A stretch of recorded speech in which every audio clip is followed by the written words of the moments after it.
नमस्ते दीदी भैया, देखिए हमारे यूट्यूब चैनल पर जा रहा है सावन का कजरी गीत। मसवा मजा उड़ रही है ना।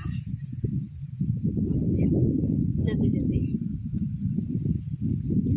जल्दी मसहरी ले आई दबलमुआ, मसवा मजा उड़ई है ना। जल्दी मसहरी ले आई दबलमुआ, मसवा मजा उड़ई है ना।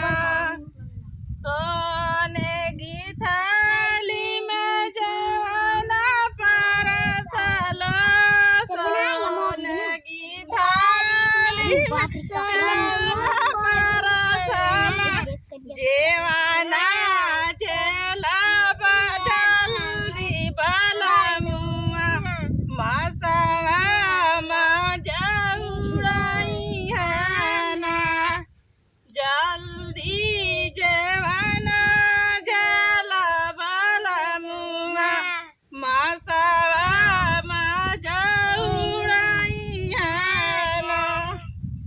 झझर गेड़ुआ गंगा जल पानी, झझर गेड़ुआ गंगा जल पानी, पानिया घटिल बलमुआ, जल्दी मसवा मजा उड़ई है ना।